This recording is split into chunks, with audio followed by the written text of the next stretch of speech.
السلام علیکم۔ مولانا الیاس یونیورسٹی صاحب، آپ سے میرا یہ سوال ہے کہ یہ جو ابھی ایک بڑی تشویشناک صورتحال گزری 2-3 دن کہ ایک انتخابی اصلاحات کے نام سے ایک بل آنا تھا اور اس میں اس طرح کی ایک امینڈمنٹ کی گئی جس کا اس وقت کے اراکین اسمبلی کو بھی پتہ نہیں چلا، اور بل کے منظور ہونے کے بعد اس چیز کو پتہ چلا کہ اس میں ایک ایسی امینڈمنٹ کی گئی ہے۔ پہلے اس کو بڑا لائٹ لیا گیا، بعض جماعتوں نے اس کا انکار کیا، بعض نے اس کا اقرار کیا، لیکن یہ ہے کہ اس کے بعد اب تک تو بات واضح ہو چکی ہے کہ جو لوگ انکار کرتے تھے، مسلم لیگ نون کے لوگ اور دیگر ان کے اتحادی، انہوں نے بھی اس کو تسلیم کر لیا اور انہوں نے کہا کہ اب ہم اس کو انڈو کر دیں گے۔ یہ انشاءاللہ امید ہے کہ کل یہ بل دوبارہ سے انڈو ہو جائے گا، اپنی اصل حالت میں واپس آ جائے گا، لیکن اس کے اصل محرکات کیا تھے؟ یہ بل اس میں چینجنگ کرنے کی ضرورت کیوں پیش آئی؟ بعض لوگ یہ کہہ رہے ہیں کہ ایک لفظ کی ہی تبدیلی تھی، اس سے اتنا فرق نہیں پڑتا۔ سوال یہ ہے کہ وہ ایک لفظ اتنا ضروری کیوں تھا اس کو تبدیل کرنا کہ اس کو تبدیل کر کے پورے ملک میں تشویش پھیلا دی گئی؟ آپ کا اس بارے میں موقف کیا ہے؟ اور مسلم لیگ نون نے پہلی بار ایسا نہیں کیا، آپ کے علم میں ہے کہ پہلے بھی اس طرح کی بہت ساری کنٹروورشل چیزیں مسلم لیگ نون کی طرف سے آتی رہی ہیں، کبھی قادیانیوں کو اپنا بھائی قرار دینا اور کبھی کیا اور کبھی کیا۔ تو آپ بطور ممبر صوبائی اسمبلی آپ کیا سمجھتے ہیں اس ساری صورتحال میں؟ بسم اللہ الرحمن الرحیم، الحمدللہ وحدہ والصلاۃ والسلام علی من لا نبی بعد۔ برادر محترم جناب عبد المتین صاحب، آپ نے حالیہ الیکشن کے بارے میں جو اصلاحات ہوئی ہیں اور جو ختم نبوت کے حلف نامہ میں جو ترمیم کی گئی ہے اس کے بارے میں آپ نے سوال کیا، تو گزارش یہ ہے کہ یہ خبر اچانک جنگل کی آگ کی طرح پھیلی۔ مجھے میرے دوست ہیں صاحبزادہ محمد جمیل، جس وقت یہ بل پاس ہوا تو رات انہوں نے مجھے خبر دی اور میں نے بہت حیرانگی کا اظہار کیا۔ میں نے راجہ ظفر الحق صاحب سے فوری رابطہ کر کے پوچھا۔ انہوں نے کہا کہ جب یہ بل پیش ہو رہا تھا تو میں بھی موجود تھا وہاں پر، مولانا عبدالغفور حیدری صاحب، مولانا حمداللہ صاحب جو سینٹ کے ممبران ہیں، ان کی موجودگی میں یہ بل پیش ہوا ہے، اور ایسی کوئی بات نہیں ہے۔ صرف انہوں نے کہا کہ یہ جو غیر مسلم ممبران ہیں ان کا مطالبہ تھا کہ ہمیں ختم نبوت کے حلف نامہ سے مستثنا کیا جائے۔ یہاں تک اگر بات ہوتی تو یعنی اس پر غور فکر کیا جا سکتا تھا، لیکن جو موجودہ صورتحال ہمارے سامنے آئی ہے، پہلے نمبر پر تو بات یہ ہے کہ وہ اس سے پہلے جو حلف نامہ تھا وہ اردو زبان میں تھا، تاکہ ہر اردو خواں بندہ جو قومی زبان کو جاننے والا ہے وہ پڑھتا، غور کرتا کہ میں نے اس پر دستخط کرنے ہیں یا نہیں کرنے۔ پہلی خرابی تو ان لوگوں نے یہ کی کہ وہ قومی زبان اس کو اردو سے نکال کر انگریزی میں ڈال دیا۔ اب انگریزی پڑھنے والے کتنے لوگ ہیں؟ ٹوٹل ہمارے ہاں شرح خوانگی وہ 35% بتائی جاتی ہے، تو انگریزی پڑھنے والے کتنے لوگ ہوں؟ 10% ہوں گے، 15% ہوں گے۔ تو یہ قوم کو دھوکہ دینے کے لیے اور بے وقوف بنانے کے لیے یہ کام کیا گیا۔ اب یہ کہتے ہیں کہ یہ نادانستہ طور پر یہ کام ہوا ہے، تو یہ کیا؟ یہ نادانستہ کام آقا نامدار حضرت محمد صلی اللہ علیہ وسلم کی ختم نبوت کا جو ایک حساس ترین معاملہ ہے اس کے ساتھ ہی نادانستہ طور پر یہ کام ہونا تھا۔ تو پھر یہ ہے کہ یہاں جو آپ حضرات بھی جانتے ہیں نیٹ پر آ چکا ہے اور ہر جگہ یہ موجود ہے، پرانا فارم جو ہے الیکشن کمیشن کی طرف سے جاری ہوا، جو ہر ایک کینڈیڈیٹ یا ووٹر اس کو فل کرتا ہے، اس میں اردو زبان میں لکھا ہوا ہے میں حلفاً اقرار کرتا ہوں، حلفاً اقرار کرتا ہوں، یعنی حلفیہ بیان بھی کرتا ہوں، اقرار بھی کرتا ہوں۔ اس سے اب حلف بھی ختم کر دیا گیا، اقرار بھی ختم کر دیا گیا۔ تو اگر یعنی یہ حلف میں اور اقرار میں جو آج کا لفظ آیا آئی بلیو، تو بلیو یعنی یقین والا، اگر اس کا متبادل تھا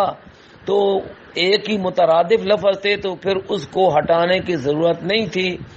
اس کے اندر میں یہ سمجھتا ہوں کہ قادیانی لابیاں جو ملک کے اندر بیٹھی ہوئی ہیں اور ملک سے باہر بیٹھی ہوئی ہیں، وہ ہمتن گوش ہو کر ان کی کوشش یہ ہے کہ کسی طریقے سے یہ حلف نامہ ختم کر دیا جائے۔ صرف حلف نامہ ہی نہیں ختم کروانا چاہتے، وہ تو در حقیقت 1974 کے 7 ستمبر 1974 کو جو قادیانیت کے کفر کی قرارداد منظور ہوئی تھی، وہ اس کو ختم کروانے کی کوشش کر رہے ہیں، اور وہ بڑی بڑی سیاسی پارٹیوں سے رابطے کر کے وہ یہ کوشش کرتے ہیں کہ ہمارا یہ مقصد کسی طریقے سے حل ہو جائے۔ بات یہاں تک ختم نہیں ہوتی، اسی جو قادیانیوں کے خلاف یعنی ان کے کفر کے متعلق جو قرارداد منظور ہوئی ہے، اگر آپ جو قانون کی کتاب ہے اگر اس سے آپ ایک صفحہ پہلے جائیں گے تو آپ کو ایک شک ملے گی، اس کا نمبر ہے 7B، اور اس کے ساتھ اگلا ایک جز ہے اس کا نام ہے 7C۔ ان لوگوں نے اس کو بالکل ہی وہ حذف کر دیا ہے، نکال دیا ہے، جبکہ وہ نہایت دونوں شکے ہیں جن میں یہ کہا گیا ہے کہ اگر کوئی قادیانی دھوکہ دہی سے اپنے آپ کو مسلمان ظاہر کر کے وہ اپنا ووٹ بطور مسلم وہ رجسٹر کرواتا ہے اور بعد میں کسی شخص کو پتہ چل جاتا ہے کہ اس شخص نے قادیانی ہونے کے باوجود اپنے آپ کو مسلمان ظاہر کیا ہے اور اس نے مسلمان کے طور پر ووٹ بنوایا ہے، تو اس میں اجازت دی گئی تھی کہ 10 دن کے اندر آپ لوگ اس کے خلاف عدالت کو شکایت کریں، عدالت اس کو بلائے گی اور اس سے جواب طلب کرے گی۔ اگر وہ جواب نہیں دیتا تو عدالت کو، جج کو حق ہے کہ وہ یک طرفہ طور پر فیصلہ کر کے اس کے ووٹ کو کینسل کر دے۔ لیکن اب یہ جو 7B اور 7C اس کو حذف کر دیا گیا ہے، اب یعنی وہ قادیانیوں کے لیے اب راستہ ہموار کر دیا گیا ہے کہ اگر وہ اپنے آپ کو مسلم شو کر کے وہ اپنا ووٹ بطور مسلم کے اندراج کرواتے ہیں، کل کلاں کسی مسلمان کو پتہ چلتا ہے اور وہ اس کے خلاف ریٹ کرنے کی کوشش کرتا ہے تو اس کا وہ اختیار سلب کر لیا گیا ہے۔ لہذا اب میرا مطالبہ یہ ہے، جہاں پر ایاز صادق صاحب نے اور دیگر ذمہ داروں نے وہ احساس کرتے ہوئے یہ کہا ہے کہ ہم ایک متفقہ ترمیمی بل لا رہے ہیں، اللہ کرے اب یہ بل پہلے قومی اسمبلی سے پاس ہوا، سینٹ میں گیا، پھر واپس آیا، اب یہ اس کو قانونی شکل ملی، اب اس کو جو جب دوبارہ ترمیم کرنی پڑے گی تو دوبارہ سینٹ میں جانا ہوگا اور قومی اسمبلی میں جانا ہوگا، یہ پتہ نہیں کتنا لمبا پیریڈ اس میں گزر جائے گا۔ تو میرا مطالبہ اس میں یہ ہے کہ جہاں وہ اردو کا حلف نامہ من و ان وہ واپس کیا جائے، وہاں اسی قانون سے متعلقہ جو شک ہے 7B اور 7C اس کو بھی من و عن جو ہے اس کو بحال کیا جائے۔ بلکہ اس موقع پر میں یہ بھی کہوں گا کہ یہ قادیانی چونکہ مختلف ہیلوں بہانوں سے اپنے آپ کو مسلمان ظاہر کرتے ہیں، یہی اپنے غلط طریقہ کار استعمال کر کے یہ عمرہ اور حج کے لیے بھی پہنچ جاتے ہیں، جبکہ کوئی قادیانی یا اپنے ناپاک قدموں سے مکہ مکرمہ مدینہ منورہ میں قدم نہیں رکھ سکتا۔ تو ہمارا علماء کا درینہ مطالبہ چلا آ رہا ہے کہ جیسے دوسرے ملکوں میں خصوصاً سعودی عرب میں وہاں کا جو ریزیڈنشل پرمٹ ہوتا ہے اقامہ،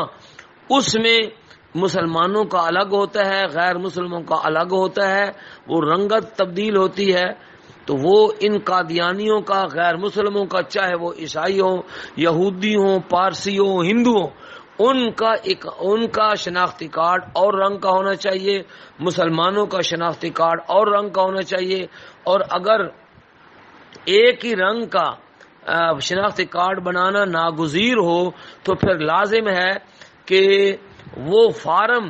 جس کی بنیاد پر شناختی کارڈ تیار ہوتا ہے، جب اس فارم میں ختم نبوت کا حلف نامہ موجود ہے تو ہمارا مطالبہ یہ ہے کہ اس فارم کی بنیاد پر تیار ہونے والے شناختی کارڈ میں بھی بڑی وضاحت کے ساتھ مذہب کے خانے کا اندراج ہونا چاہیے، جیسا کہ پاسپورٹ میں مذہب کے خانے کا اضافہ کیا گیا، اگرچہ وہ مین پیج پر نہیں ہے، اندرونی صفحے پر ہے، اور واضح طور پر نظر نہیں آتا تو پاسپورٹ میں بھی فرسٹ پیج کے اوپر اس کا مذہب کے خانے کا اضافہ ہونا چاہیے، اور اسی طریقے سے شناختی کارڈ میں بھی بالکل اس کی پیشانی پر مذہب کے خانے کا اضافہ ہونا چاہیے۔ اگر یہ مذہب کے خانے کا اضافہ کر دیا جائے تو قادیانی جو ہیلے بہانے سے دھوکہ دہی کرتے ہیں اور دھوکہ کا شکار کرتے ہیں لوگوں کو، حکومت بھی بچ جائے گی، عوام بھی بچ جائیں گے، اور دوسری ملکوں کے لیے جو فتنے کا باعث بنتے ہیں وہ بھی بچ جائیں گے۔ اسی طریقے سے آج میں اس موقع سے فائدہ اٹھاتے ہوئے کہوں گا کہ دیکھیں یہ عجیب نظام ہے ہمارے ملک کا کہ ہمارے ہاں دو قسم کے اوقاف ہیں، ایک کو مسلم اوقاف کہتے ہیں، دوسری کو ہندو اوقاف کہتے ہیں۔ غیر مسلم اوقاف جتنی زائد پراپرٹی ہوتی ہے کسی بھی مذہب کی وہ حکومت اپنی تحویل میں لے لیتی ہے، لیکن قادیانیوں کے جو اوقاف ہیں وہ اربوں نہیں کھربوں روپے کے ہیں، جس کی مکمل انکم جو ہے وہ قادیانیت کے پھیلانے کے لیے اور ختم نبوت کے عقیدے کا انکار کرنے پر صرف ہوتی ہے۔ تو جب پورے ملک میں مسلم اوقاف ہیں یا ہندو اوقاف ہیں وہ حکومت کی تحویل میں ہیں، تو اسی طریقے سے قادیانیوں کے اوقاف بھی حکومت کو اپنی تحویل میں لینے چاہیے۔ یہ ایک ملک میں دو نظام نہیں ہونے چاہیے۔ ویڈیو کے نیچے سبسکرائب کے بٹن پہ کلک کریں، بیل کے آئیکن پہ کلک کیجئے تاکہ ہر نئی ویڈیو کی نوٹیفیکیشن آپ کو مل جائے۔